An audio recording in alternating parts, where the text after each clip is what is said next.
सत साहिब सतगुरुदेव की जय। बंदी छोड़ कबीर साहिब जी की जय। बंदी छोड़ गरीबदास जी महाराज जी की जय। स्वामी राम देवानंद जी गुरु महाराज जी की जय हो।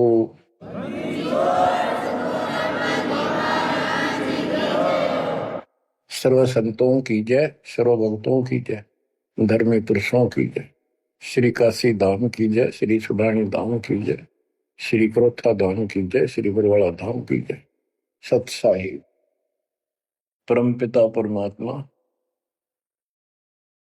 कबीर परमेश्वर जी हमारे पिता हैं, हमारी माता हैं, हमारे सच्चे बंधु भाई हैं, सच्चे सखा मित्र हैं, सच्चे दोस्त हैं।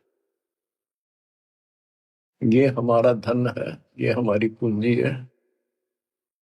इसको भूलकर हमने असंग जन्म इस काल के लोक में बहुत दुख उठा लिए। ये प्रत्येक युग में आते हैं और हमें समझाने की चेष्टा करते हैं, तुम इस लोक के वासी नहीं हो, ये लोक अच्छा नहीं है। इस पृथ्वी के ऊपर प्रत्येक व्यक्ति देखता है सुखी नहीं है। हम एक दूसरे को सुखी मान रहे हैं कि वो सुखी है, वो सुखी है, वो सुखी है। 24 घंटे टेंशन में रहता है प्राणी। टेंशन हो, काइंड ऑफ टेंशन कुछ भी हो सकती है, पर सुख नाम की चीज नहीं। लेकिन हम अभ्यस्त हो गए और मजबूर हो गए। अब हम करें तो करें क्या, पता नहीं था। फिर भी हमारी आत्मा ये मानती थी कि कोई शक्ति है जो सुखी करती है, दुख दूर करती है। परमात्मा के लिए हम जगह जगह जाते रहे, जाते हैं भी। कोई मंदिर में, कोई मस्जिद में, कोई गुरुद्वारे में, कोई पहाड़ों पर, किसी धाम स्थान तीर्थ पर। किस लिए जाते हैं? सुख प्राप्ति के लिए जाते हैं। भगवान मिले और सुख दे, धन दे। धन पर दो रोटी तो चाहिए, लेकिन जिस तरीके से हम आज तक ये वस्तु की आशा करते रहे, इन वस्तुओं की, ये 7 जन्म नहीं मिल सकते।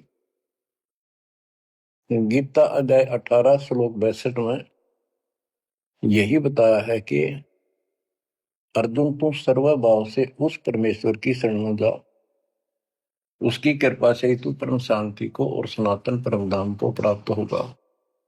सनातन परम धाम शाश्वतम स्थानम, यानी अविनाशी लोक, अमर लोक, सत्य लोक को प्राप्त होगा, जहां पर परम शांति है। यहां भी सुखी होगा, परलोक भी तेरा सुख में होगा।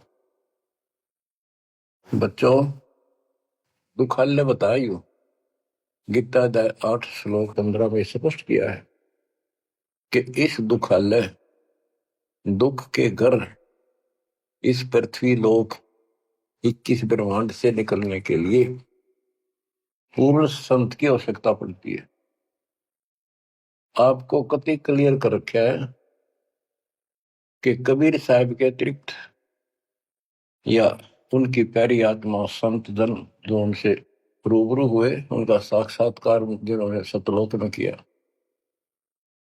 और तथा मेरे पूज्य गुरुदेव जी के अतिरिक्त कोई भी सतगुरु पृथ्वी पर नहीं रहा। और उनकी कदर नहीं करी जिन्होंने हमारे कोई सच्चा ज्ञान, सच्चा भगवान बताने की चेष्टा की। क्योंकि हमें विश्वास नहीं हो रहा था कि ये जो बात कह रहे हैं ये गीता वेद पुराणों में नहीं है। ये हमारे को मिसगाइड किया हुआ था, भ्रमित कर रखा था। क्योंकि हम जिनको विद्वान समझा करते थे, संस्कृत बोलते थे धारावाहिक, तो हम उनसे इतने प्रभावित थे कि भगवान को भी रिजेक्ट कर दिया 600 साल पहले जो आए थे। उनकी बातों को सुनकर कि ये अनपढ़ है, अशिक्षित है, और जो ये बातें कह रहा है बेप्रमाणित है, कोई शास्त्रों में नहीं, कोई वेदों में नहीं। और वो सब देख लेते थे ब्राह्मण लोग, पंडित, ब्राह्मण कोई जाति से लिंक नहीं है यहाँ पर। ब्राह्मण उसको कहते हैं जो भगवान से परिचित है। हम इनको परमात्मा से परिचित मानते थे, इसलिए इनको पंडित कहा जाता था, ब्राह्मण कहा जाता था। ये वास्तव में पंडित नहीं थे, लेकिन यह फीत लाग गई तो इसलिए कहना पड़ता है। ब्राह्मण थे और पंडित थे तो मेरे पूज्य गुरुदेव जी थे, वो भी इसी ब्राह्मण कुल में जन्मे थे। तो कहने का तात्पर्य ये है दास का, वो खुद भी आकर यूं कहा करते थे, मैं भगवान हूं भाई, सारी सृष्टि का रचने वाला हूं। हम बैरागी ब्रह्म पद सन्यासी महादेव, सो हम नाम दिया शिव जी को, वो करे हमारी सेवा। पर ये बात तो बहुत दूर की थी और बहुत कड़वी लगा करती थी, बड़ा दुख पहुंचता था और आज भी पहुंचता है। जो अनजान है उनको ये बातें सुनकर आज भी वो लड़ने झगड़ने को तैयार हो जाते हैं उन बच्चों के साथ जो ये राह बताने की चेष्टा करते हैं। अब प्रश्न चल रहा है कि उस परमेश्वर की शरण में जा, उसकी कृपा से तू परम शांति को और सनातन परम धाम को प्राप्त होगा। उसकी पहचान कैसे करें? हमारे लिए वेद, गीता, ये हमारे ऑथेंटिक शास्त्र हैं, ग्रंथ हैं, स्पिरिचुअल हैं। इनसे ही तो पहचान होगी भगवान की, क्योंकि हम इनको भगवान के बारे में जानते थे कि इन भगवान की पूरी महिमा लिखी है। तो उस समय परमात्मा खुद कहा करते हैं कि वेद मेरा भेद है, मन्ना वेद के माही, जौन वेद से मैं मेरू ये वेद जानते नहीं। परमात्मा स्वयं कहा करते हैं कि ये वेद मेरी ही जानकारी रखते हैं, लेकिन इन वेदों में लिखे ज्ञान से मेरी प्राप्ति नहीं है।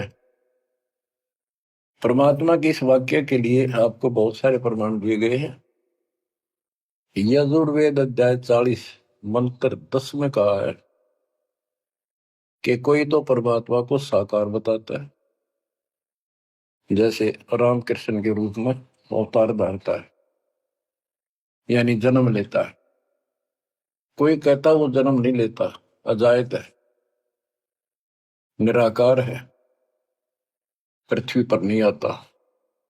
परमात्मा साकार है या निराकार है, पृथ्वी पर आता है या नहीं आता है, इसकी जानकारी तत्वदर्शी संतों से पूछो। इति सिद्धों, वेदों में वो ज्ञान नहीं है जो भगवान के बारे में पूरी जानकारी रखता हूं। इसलिए संत गरीबदास जी ने कहा है, ऋग यजुः साम अथर्व, ये चारों वेद चतुर्भंगी रे, सूक्ष्म वेद बाँचे साहेब का, सोहन शासक संगी रे। ये चारों वेद भ्रमित ज्ञान है, इनकम्प्लीट है, फिर उसको ढूंढने की थे। जब वो स्पष्ट कर दिया कि उसकी जानकारी किसी संत से पूछो। गीता अध्याय 4 श्लोक 34 में यही कहा है कि वो परमात्मा तत्व ज्ञान से प्राप्त होगा। तत्व ज्ञान तत्वदर्शी संतों के पास होता है। उस ज्ञान को भगवान खुद ही बोलता अपने मुख कमल से आके। तो बच्चों इतना क्लियर कर दिया आपके सामने। गीता अध्याय 4 श्लोक 32 में कहा है कि ब्रह्मण मुखे, यहां इन्होंने रंगा डाल दिया, ब्रह्म ने का अर्थ कर दिया वेद। चौथे अध्याय के 32वें श्लोक में गीता। यह लिखना चाहिए था सच्चिदानंद घन ब्रह्म की वाणी में, इन्होंने लिख दिया वेद की वाणी में। वेद तो आप वाणी है, श्लोक है वो तो। सच्चिदानंद घन ब्रह्म की वाणी में, यानी उसके मुख से बोली वाणी में, वो संपूर्ण अध्यात्म ज्ञान है जिससे मोक्ष प्राप्त होता है, जन्म मरण मिटता है, सब पाप कर्म खत्म होते हैं।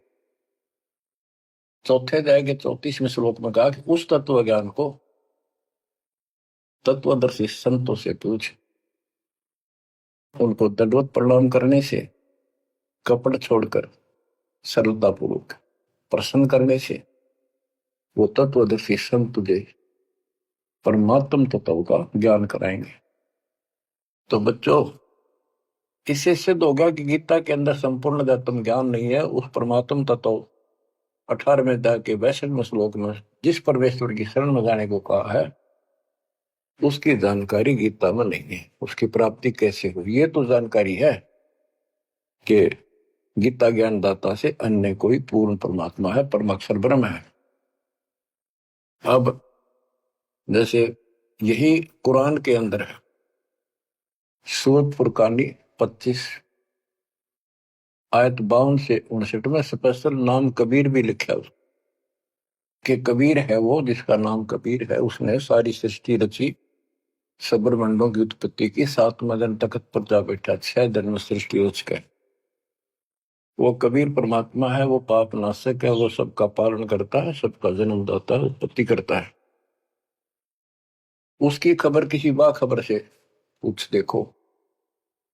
इति सिद्धम कुरान में संपूर्ण अध्यात्म ज्ञान नहीं है और उस परम अक्षर ब्रह्म की जानकारी नहीं है। जैसे कुरान शरीफ बोलने वाले अल्लाह ने स्पष्ट कर दिया, वो परमात्मा कोई और है जिसने 6 दिन में सृष्टि रची, 7वें दिन तख्त पर जा बैठा। उसकी खबर उसको भी नहीं है। वो भी संकेत करता है किसी बाखबर तत्वदर्शी संत से पूछो। तत्वदर्शी संत 700 साल पहले खुद मालिक आए थे, हमने उसको रिजेक्ट कर दिया अपनी अज्ञानता के कारण। इतने सुख दिए उस दाता ने, हमारे मुंह का थूक सूख जाता था।